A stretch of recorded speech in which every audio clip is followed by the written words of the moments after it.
All right, so she started off with the e-bike situation. So I have a lot of questions on how it's going to get enforced. I understand the training and some of those things, and I think it's necessary to have some of these trainings in place. But I don't understand how, if they put this in place, how are you going to manage it from a law enforcement side, enforcing some of these things on a 12-year-old kid? It's bike strips across the beach, right? That's what we're doing. Yeah. This is 10 miles an hour on the beach. I will tell you this, and we've had great conversations. Of course, we got some HOA meetings come up. And majority of this is kind of northern St. Johns County, just because that's the majority of our new neighborhoods. And I would say user-friendly, methods, or I should say, modes of transportation, means of transportation, bigger sidewalks, and they go through the neighborhoods and stuff like that. So again, this is something that we in the St. Johns County Sheriff's Office are trying to work the best we can with the county administration, but more so Rich Commando, the county attorney, to make sure, hey, what does this ordinance look like? But also, too, what are we going to enforce? So a little bit, I'm on my second term. I'm just going to tell you, this falls back on the parents and guardians and responsibilities and duties as a parent and guardian with their children. I don't remember buying my kid a bicycle that went 30 miles an hour, 40 miles an hour at 10, 11, 12 years old and go, hey, little Jimmy, go visit your friends that is 15 miles away. I'm not exaggerating, by the way. Yeah. Go visit your little friend this afternoon and go have a good time. Next thing you know, we have a kid, that gets hit by a car, or they don't know the roads and rules and regulations of how these cars act. So I don't want to see these kids hurt. Of course, we've had some significant bodily injury and death, even in Jacksonville. And with that being said, but I'm going to say, parents, step up and be a parent, for God's sakes. Help us out a little bit here. Yeah. But I've recommended that, hey, let's say we pull over a 10-year-old for a violation of, going 40 miles an hour on an e-bike on a sidewalk. So crazy. It's crazy. You got to see, if you were to, I hate to use the word Google, but if you were to Google these dirt bikes that are electric and watch the videos, these electric dirt bikes are upwards of 70 miles an hour. That's crazy. 70 miles an hour. But this is my thing too as well. And this is a parent that they said, so you're telling me I gotta keep an eye on my kid when he leaves the house and has a helmet on? I'm like, what the hell are you talking about? Why don't you tell your kid, if I catch you with your helmet off, I'm going to take your bike away. Let's not, I feel bad here, but God forbid we upset the little kids, by the way, and tell them we're going to take something away from them. But, with that, again, what does enforcement look like? I think it's like everything else. We use discretion. We have our deputy sheriffs using their discretion. We have an e-bike rally this weekend where they're going to, like they do in Orlando with motorcycles. It's not going to go well for y'all in St. Johns County. I'm going to be honest with you. I'm not going to play that garbage. Seinfeld with my goodness gracious. Rascals. Oh my. The rascal bars. I forgot about that. Yeah. But again, so it looks like this. It looks like the ordinance being passed, just like the other ordinances are out there now, and us having another tool for our deputy sheriffs to enforce when necessary. But if you're going to see us stopping a bunch of kids on a sidewalk with no helmets on, I hope you understand, as deputy sheriffs, we got other things we have to do. Well, and that was my concern is, especially in these HOAs, and there's, I know there's a Karen out there watching, but I'm going to use the term, the Karens out there.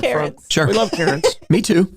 But I could just see them saying, well, they don't have their helmets, so you need to go give them. It's going on now. Yeah. To this day. And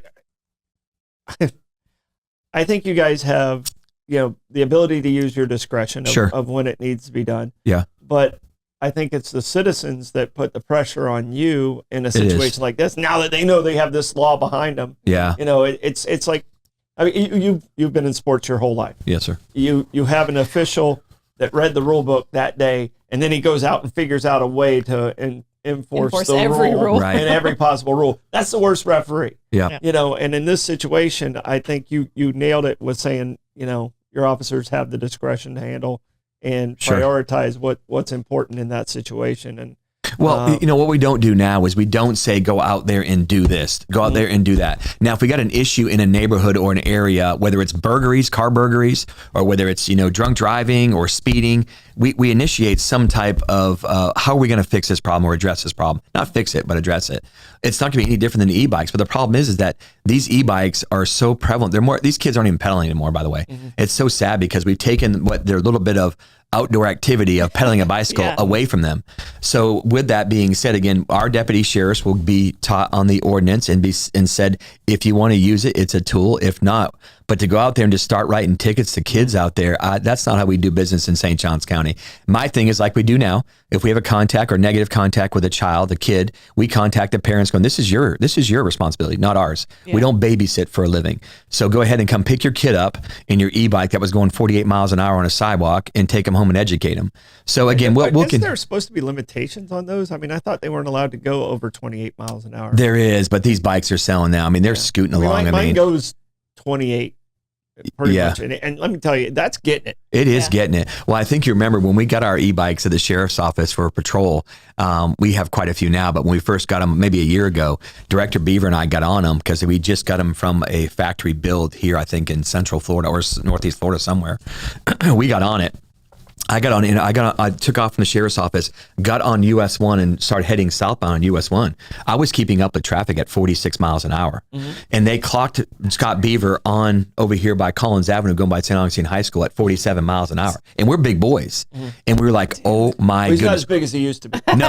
No, he's not. But anyways, they clocked us and I said, we cannot have our deputies doing 47 miles an hour on a bicycle. But then again, they go to the schools and they're trained from that. Now the kids are running from us on there. I mean, it's put us in a bad predicament, but we got to make right decisions and we got to do the best we can. But we're going to do an educational push, which you probably all got this recently as your kids get ready to exit school for the summertime. We just put out a big push, and Tim Forson and his staff allowed us to do that with an educational piece, kind of describing the bikes and what the rules and regulations are. But right now, as it sits today, it falls under a bicycle statute.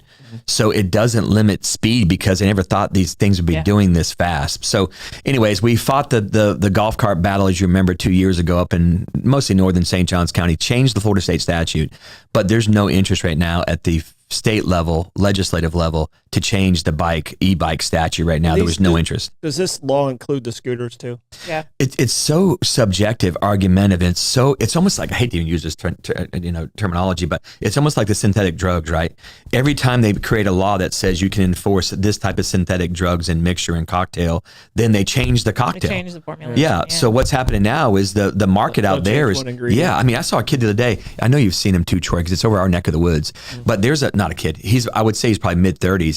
He rides a single axle bike, usually holds his pit bull dog in his arm, rides over the Bridge of Lions, rides on Anastasia. The guy's got a gift, for God's sakes, but he's cooking, man. That's some balance. It is. It's pretty impressive, to be honest with you. Yeah. I want to meet you, by the way. I've been trying to pull you over, but you're pretty fast. I know him if you want me to introduce him. Awesome. Oh, do you really? Yeah, I don't think he wants to meet law enforcement, but yeah, I don't know how. I know him. I've just seen him actually going over the bridge on Anastasia with the dog. I'm like, okay, you're talented, dude. Yeah. I mean, seriously, yeah. I'd be scared. How do I pit that thing? How would I pit it with my vehicle, my bumper? No, I'm just kidding, Blake. I heard Blake laughing back there. I'm not pitting you. I'm just kidding, brother. Pitting a pit. So. Yeah. Anyway, so just we got a lot to learn, but the community's got to help us out. You got to take responsibility, educate your children, and we're seeing more and more injuries. There was a death up in Jacksonville recently. A kid in St. Augustine is still fighting to get back on his feet. Here, you got to help us out and police these children. I mean, it's just it's getting ridiculous. I just don't. Like I said, I've got 9 to 16-year-old. And it's scary enough for my 16-year-old to be in a vehicle, much less to be going at high speeds on a bike or on a scooter. Yeah. Maybe I'm a helicopter parent, but I can't imagine sending my kids out into the world on an e-bike that can go up to 40 miles per hour at 10 years old. Amanda, you're not a helicopter parent. Mind-blowing. You were given God's gift of a child, and now you're going to do a thing called parenting. Yeah. And sometimes those hard decisions are, you're not going to get a bike that goes 40 miles an hour. But Mom, I'm 6. I mean, it's like these phones. We get these cases, and the mom or dad takes the phone, or guardian takes the phone away, and the kid runs away. Yeah. I'm like, because you have allowed them to be so dependent on an electronic device. Mm-hmm. But I see other kids out there that I coach in football and stuff, and they don't even have access to phones, and they don't miss it. Yeah, they don't know any different. Yeah. So I don't know.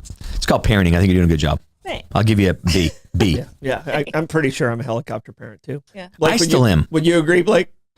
I could definitely hear the chopper blades underneath my head right now. Yeah. Blake, if it makes you feel any better, I'm still a helicopter pilot. My kids are 33 and 28, and one's flying a helicopter. I was going to say one's a pilot. One is a pilot. He uses it all day long. Yeah.